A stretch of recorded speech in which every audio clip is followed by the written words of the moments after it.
Olá! Na nossa videoaula anterior, a gente começou a estudar os mecanismos de controle do fluxo sanguíneo que impactam diretamente na pressão arterial. Nessa videoaula de hoje, a gente vai ver os mecanismos de controle humorais do fluxo sanguíneo. O controle humoral da nossa circulação é feito por substâncias que são secretadas ou absorvidas pelos líquidos corporais, como por exemplo hormônios ou fatores que são produzidos localmente. Os fatores humorais de controle do fluxo sanguíneo são agentes vasoconstrictores ou agentes vasodilatadores. Como agentes vasoconstrictores, por exemplo, nós temos a norepinefrina e a epinefrina. A norepinefrina é uma potente vasoconstrictora, já a epinefrina não é tão potente quanto a norepinefrina e em alguns tecidos ela pode provocar até uma leve vasodilatação. Quando o sistema nervoso simpático é excitado, é estimulado por estresse ou por exercício físico,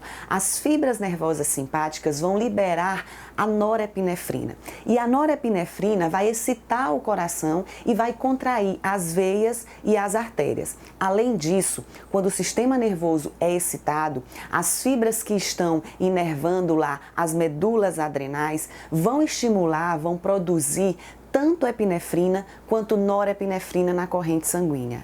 Esses hormônios vão circular por todas as áreas do organismo e vão produzir praticamente os mesmos efeitos da estimulação nervosa simpática direta, que a gente vai ver nas nossas próximas videoaulas. Dessa forma, eles vão realizar um sistema duplo de controle da pressão sanguínea, ou pela estimulação nervosa direta, simpática, e ainda pela estimulação nervosa indireta da norepinefrina e da epinefrina na circulação. Um outro agente vasoconstrictor bastante importante é a angiotensina 2. A angiotensina 2 tem uma importância muito grande sobre a vasoconstricção das pequenas arteríolas, mas a verdadeira importância da angiotensina 2 é que ela age de duas formas. Age sobre as arteríolas, aumentando a resistência periférica total, mas age também sobre os rins, fazendo com que os rins excretem menos sódio e menos água, e dessa forma ela aumenta mais ainda a pressão arterial. É importante dizer que uma pequena quantidade de angiotensina circulante já é capaz de promover um efeito muito grande de um aumento da pressão arterial. Ainda como agente vasoconstrictor, nós temos a vasopressina, uma das mais importantes substâncias vasoconstrictoras do organismo. Ela também é conhecida como hormônio antidiurético e vai agir diretamente lá no sistema renal, aumentando a reabsorção de água e sódio. E isso faz com que o volume sanguíneo aumente e, consequentemente, também aumente a pressão arterial. É importante ressaltar que em condições normais a quantidade de vasopressina na circulação é muito pequena. Entretanto, quando ela é secretada, ela pode agir e age como um potente vasoconstrictor, mais potente ainda do que a angiotensina 2. Por outro lado, nós temos ainda os agentes vasodilatadores, como a bradicinina, por exemplo.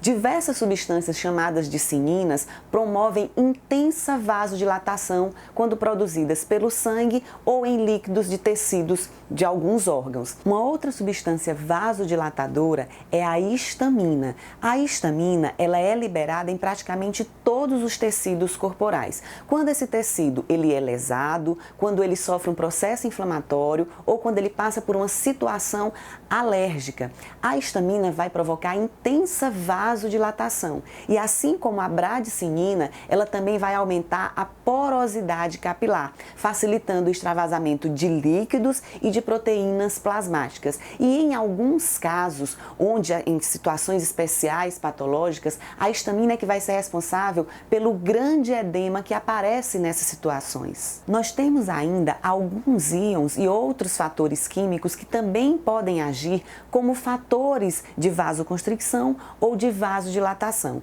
Vamos ver alguns deles. O aumento da concentração de íons cálcio, por exemplo, promove vasoconstricção. Isso decorre do efeito geral do cálcio de promover contração da musculatura lisa.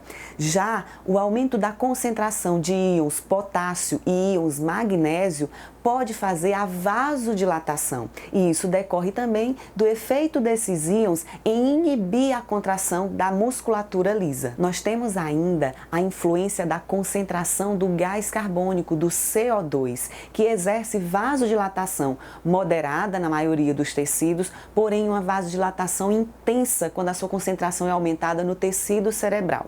A grande maioria dos agentes vasodilatadores e vasoconstrictores exercem pouco efeito a longo prazo no fluxo sanguíneo e, consequentemente, na pressão arterial.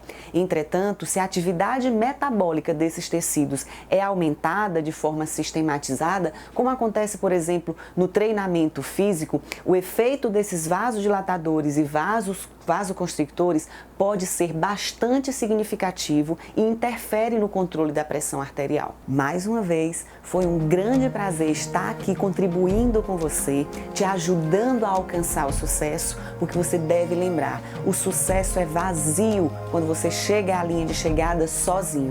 A grande recompensa é quando você chega lá cercado de grandes vencedores. E esse é o meu objetivo, te ajudar a chegar lá, te ajudar a chegar no topo do sucesso profissional. Continua com a gente, continua assistindo às nossas videoaulas, isso vai contribuir muito para a sua atuação profissional na prescrição de exercícios para grupos especiais. Um grande abraço e até mais!